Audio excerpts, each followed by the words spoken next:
আসসালামু আলাইকুম এভরিওয়ান। নতুন একটি ভিডিওতে আপনাদেরকে ওয়েলকাম।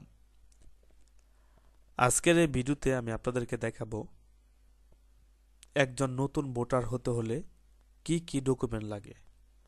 অর্থাৎ আমরা অনেকেই নতুন ভোটার হতে যাই, তো নতুন ভোটার হতে গেলে কি কি ডকুমেন্ট লাগে, অর্থাৎ কি কি কাগজপত্র লাগে আমরা অনেকেই জানি না। তো তার জন্য আজকের ভিডিওতে আমি সম্পূর্ণ ধারণা দিব যে একটি নতুন ভোটার হতে হলে কি কি ডকুমেন্ট লাগে। তাহলে চলুন বন্ধুরা, ভিডিওটি শুরু করা যাক।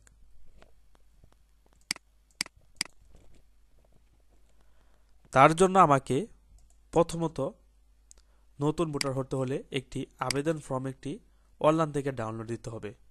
অনলাইন থেকে ডাউনলোড দিয়ে আমাকে ওই আবেদন ফর্মের মধ্যে সম্পূর্ণ অ্যাড্রেস লিখতে হবে, নিজ নাম, বাবার নাম, মার নাম, এগুলো লিখতে হবে।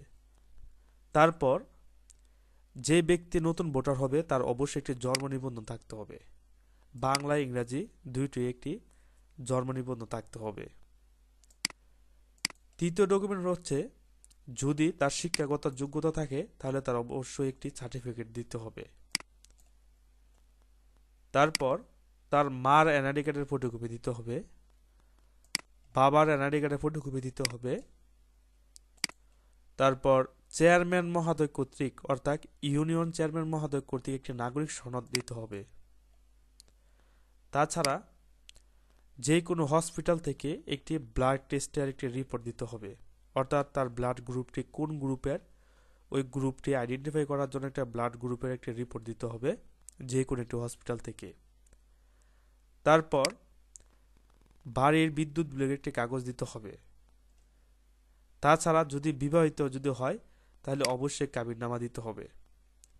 এবং সর্বশেষ ডকুমেন্টটি হচ্ছে, ইউনিয়ন চেয়ারম্যান মহোদয় কর্তৃক নতুন ভোটার হওয়ার জন্য একটি সুপারিশপত্র একটি দিতে হবে। তো বন্ধুরা, এইসব ডকুমেন্টের মাধ্যমে এই সম্পূর্ণ ডকুমেন্টের মাধ্যমে আপনারা একটি নতুন ভোটার হওয়ার জন্য আপনারা আবেদন করতে পারবেন। অর্থাৎ এইখানে আমি যে ডকুমেন্টের কথাগুলো বলছি প্রত্যেকটি ডকুমেন্টে আপনার লাগবে নতুন ভোটার হতে হলে। যদি বন্ধুরা ভিডিওটি ভালো লাগে তাহলে আপনারা আমার চ্যানেলটিকে সাবস্ক্রাইব করবেন। আসসালামু আলাইকুম।